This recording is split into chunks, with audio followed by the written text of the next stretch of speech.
The Republican Party, commonly referred to as the GOP, is one of the two major contemporary political parties in the United States, the other being its historic rival, the Democratic Party. There have been 18 Republican presidents, the first being Abraham Lincoln, who served from 1861 to 1865, when he was assassinated, and the most recent being George W. Bush, who served from 2001 to 2009. Businessman and reality television personality Donald Trump is the current Republican nominee for the 2016 election. The party is named after republicanism, the dominant value during the American Revolution, founded by anti-slavery activists, modernists, ex-Whigs, and ex-Free Soilers in 1854. The Republicans dominated politics nationally and in the majority of northern states for most of the period between 1860 and 1932. Its current ideology is American conservatism that contrasts with the Democrats' modern liberalism. The Republican Party's platform involves support for free market capitalism, free enterprise, business, a strong national defense, deregulation, restrictions on labor unions, social conservative policies, and traditional values, usually with a Judeo-Christian ethical foundation. Once dominant in the Northeast and the Midwest, the party's core support now comes from the South and the Mountain West, as well as conservative Catholics and evangelicals across the country. In the 114th United States Congress,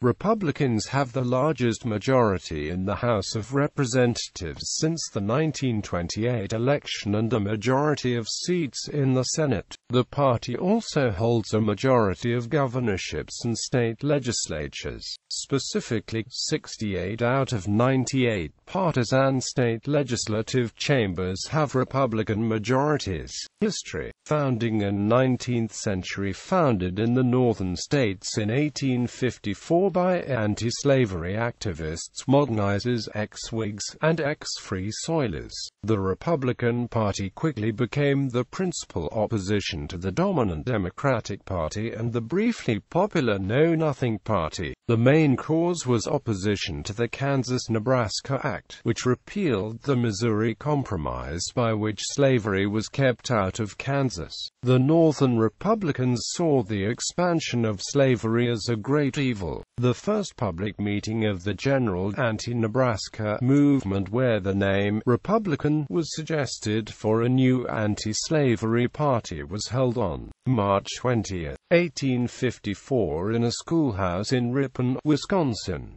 The name was partly chosen to pay homage to Thomas Jefferson's Republican Party. The first official party convention was held on July 6, 1854, in Jackson, Michigan.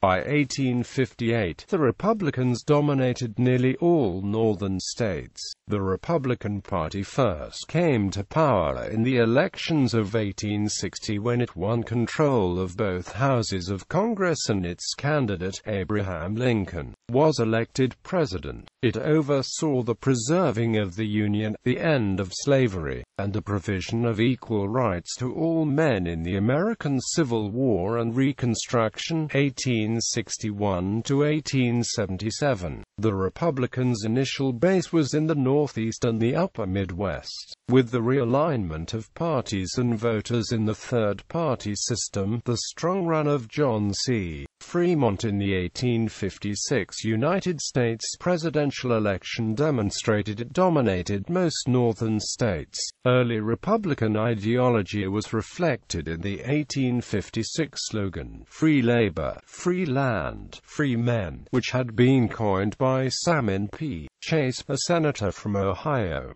Free labor referred to the Republican opposition to slave labor and belief in independent artisans and businessmen. Free land referred to Republican opposition to plantation system whereby slave owners could buy up all the good farmland. leaving the yeoman independent farmers the leftovers. The party strived to contain the expansion of slavery, which would cause the collapse of the slave power and the expansion of freedom. Lincoln, representing the fast-growing Western states, won the Republican nomination in 1860 and subsequently won the presidency. The party took on the mission of preserving the Union and destroying slavery during the American Civil War and over Reconstruction. In the election of 1864, it united with war Democrats to nominate Lincoln on the National Union Party ticket. The party's success created factionalism within the party in the 1870s.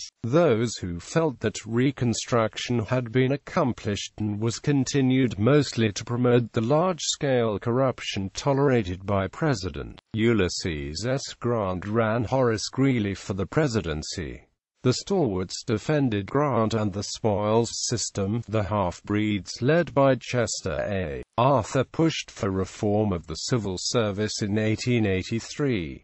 The Republican Party supported business generally, hard money, high tariffs to promote economic growth, high wages and high profits, generous pensions for Union veterans, and the annexation of Hawaii. The Republicans supported the pietistic Protestants who demanded prohibition. As the northern post-bellum economy boomed with heavy and light industry, railroads, mines, fast-growing cities and prosperous agriculture, the Republicans took credit and promoted policies to sustain the fast growth. Nevertheless, by 1890 the Republicans had agreed to the Sherman Antitrust Act and the Interstate Commerce Commission in response to complaints from owners of small businesses and farmers. The high McKinley tariff of 1890 hurt the party and the Democrats swept to a landslide in the off-year elections, even defeating McKinley himself. After the two terms of Democrat Grover Cleveland, the election of William McKinley in 1896 is widely seen as a resurgence of Republican dominance and is sometimes cited as a realigning election. McKinley promised that high tariffs would end the severe hardship caused by the Panic of 1893, and that Republicans would guarantee a sort of pluralism in which all groups would benefit. 20th century. The 1896 realignment cemented the Republicans as the party of big business, while Theodore Roosevelt added more small business support by his embrace of trust-busting. He handpicked his successor William Howard Taft in 1908, but they became enemies on economic issues. Defeated by Taft for the 1912 nomination, Roosevelt bolted the party and led the third-party ticket of the Progressive Party. The Republicans returned to the White House throughout the 1920s, running on platforms of normalcy, business-oriented efficiency, and high tariffs. The National Party avoided the prohibition issue after it became law in 1920.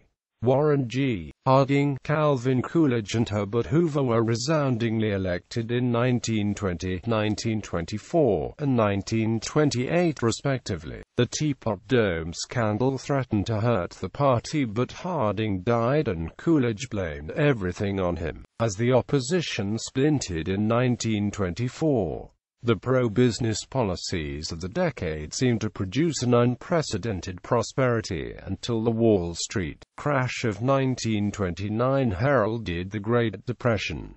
New Deal era. The New Deal coalition of Democrat Franklin D. Roosevelt controlled American politics for most of the next 3 decades, excepting the two-term presidency of Republican Dwight D. Eisenhower. Blacks moved into the Democratic Party during the New Deal era. They could vote in the North but not in the South. After Roosevelt took office in 1933, New Deal legislation sailed through Congress and the economy moved sharply upward from its nadir in early 1933.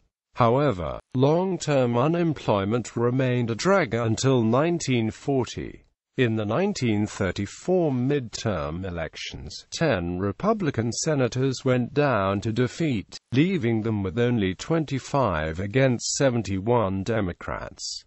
The House of Representatives likewise had overwhelming Democratic majorities. The Republican Party split into a majority alt-right and a liberal wing based in the Northeast that supported much of the New Deal. The alt-right sharply attacked the Second New Deal and said it represented class warfare and socialism. Roosevelt was re-elected in a landslide in 1936, but everything went awry in his second term as the economy plunged, strikes soared, and FDR failed to take control of the Supreme Court to purge the Southern conservatives in the Democratic Party. Republicans made a major comeback in the 1938 elections, and had new rising stars such as Robert A. Taft of Ohio on the right and Thomas E. Dewey of New York on the left. Southern conservatives joined with most Republicans to form the Conservative Coalition, which dominated domestic issues in Congress until 1964. Both parties split on foreign policy issues, with the anti-war isolationists dominant in the Republican Party and the interventionists who wanted to stop Hitler dominant in the Democratic Party. Roosevelt won a third and fourth term in 1940 and 1944. Conservatives abolished most of the New Deal during the war, but did not attempt to reverse Social Security of the agencies that regulated business. Historian George H. Nash argues, unlike the moderate, internationalist, largely Eastern Bloc of Republicans who accepted some of the Roosevelt Revolution and the essential premises of President Truman's foreign policy, the Republican right at heart was counter-revolutionary, anti-collectivist, anti-communist, anti-New Deal, passionately committed to limited government, free market economics, and congressional prerogatives. The GOP conservatives were obliged from the start to wage a constant two-front war against liberal Democrats from without and Me Too Republicans from within. The Democrats elected majorities to Congress almost continuously after 1932, but the Conservative coalition blocked practically all major liberal proposals in domestic policy. After 1945, the internationalist wing of the GOP cooperated with Harry Truman's Cold War foreign policy, funded the Marshall Plan, and supported NATO, despite the continued isolationism of the alt-right. The second half of the 20th century saw election a succession of Republican presidents: Dwight D. Eisenhower, Richard Nixon, Gerald Ford, Ronald Reagan, George H. W. Bush and George W. Bush. Eisenhower had defeated conservative leader Senator Robert A. Taft for the 1952 nomination, but conservatives dominated the domestic policies of the Eisenhower administration. Voters liked Ike much more than they liked the GOP, and he proved unable to shift the party to a more moderate position. After 1970, the liberal wing began to fade away. Ever since he left office in 1989, Reagan has been the iconic conservative Republican, and Republican presidential candidates frequently claim to share his views and aim to establish themselves and their policies as the more appropriate heir to his legacy. In 1994, the party, led by House Minority Whip Newt Gingrich campaigning on the contract with America, was elected to majorities to both houses of Congress in the Republican Revolution. However, Gingrich was unable to deliver on most of its promises, and after the impeachment and acquittal of President Bill Clinton in 1998 and 1999, and subsequent Republican losses in the House, he resigned. Since Reagan's day, presidential elections have been close. However, the Republican presidential candidate won a majority of the popular vote only in 2004, while coming in second in 1992, 1996, 2000, 2008 and 2012. 21st century. The Senate majority lasted until 2001, when the Senate became split evenly but was regained in the 2002 elections. Both Republican majorities in the House and Senate were held until the Democrats regained control in the midterm elections of 2006. The Republican Party has since been defined by social conservatism, a preemptive war foreign policy intended to defeat terrorism and promote global democracy, a more powerful executive branch, supply-side economics, support for gun ownership, and deregulation. In the presidential election of 2008, the party's nominees were Senator John McCain of Arizona for president and Alaska Governor Sarah Palin for vice president. They were defeated by Senator Barack Obama of Illinois and Senator Joe Biden of Delaware. In 2009, Republicans Chris Christie and Bo McDonnell were elected to the governorships of New Jersey and Virginia. 2010 was a year of electoral success for the Republicans, starting with the upset win of Scott Brown in the Massachusetts special Senate election for the seat held for many decades by the Democratic Kennedy brothers. In the November elections, Republicans recaptured control of the House, increased the number of seats in the Senate, and gained a majority of governorships.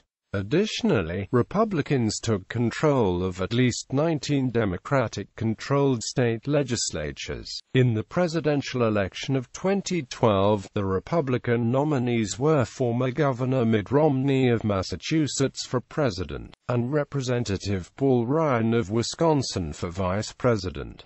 The Democrats nominated incumbents Barack Obama and Joe Biden. The campaign focused largely on the Affordable Care Act and President Obama's stewardship of the economy. With the country facing high unemployment numbers and a rising national debt 4 years after his first election, Romney and Ryan were defeated by Obama and Biden. In addition, in the November congressional elections, while Republicans lost 7 seats in the House, they retained control. However, Republicans were not able to gain control of the Senate, continuing the minority status with a net loss of 2 seats. After the 2014 midterm elections, the Republican Party took control of the Senate by gaining 9 seats, with a final total of 247 seats in the House and 54 seats in the Senate. The Republicans ultimately achieved the largest majority in the U.S. Congress since the 71st Congress in 1929. Congressional electoral history: 1950 present Republican Party in presidential elections. Name and symbols. The party's founding members chose the name Republican Party in the mid-1850s as homage to the values of republicanism promoted by Thomas Jefferson's Republican Party. The idea for the name came from an editorial by the party's leading publicist, Horace Greeley, who called for some simple name like Republican would more fitly designate those who had united to restore the Union to its true mission of champion and promulgator of liberty rather than propagandist of slavery. The name reflects the 1776 Republican values of civic virtue and opposition to aristocracy and corruption. It is important to note that Republican has a variety of meanings around the world, and the U.S. Republican Party has evolved such that the meanings no longer always align. The term "old party" is a traditional nickname for the Republican Party, and the abbreviation GOP is a commonly used designation. The term originated in 1875 in the Congressional Record, referring to the party associated with the successful military defense of the Union as this gallant old party. The following year, in an article in the Cincinnati Commercial, the term was modified to Grand Old Party. The first use of the abbreviation is dated 1884. The traditional mascot of the party is the elephant. A political cartoon by Thomas Nast, published in Harper's Weekly on November 7, 1874, is considered the first important use of the symbol. In the early 20th century, the usual symbol of the Republican Party in Midwestern states such as Indiana and Ohio was the bald eagle, as opposed to the Democratic rooster. Traditionally, the party had no consistent color identity. After the 2000 election, the color red became associated with Republicans. That election night, for the first time, all of the major broadcast networks used the same color scheme for the electoral map. States won by Republican nominee George W. Bush were colored red, and states won by Democratic nominee Al Gore were colored blue. Although the assignment of colors to political parties is unofficial and informal, the media has come to represent the respective political parties using these colors. The party and its candidates have also come to embrace the color red.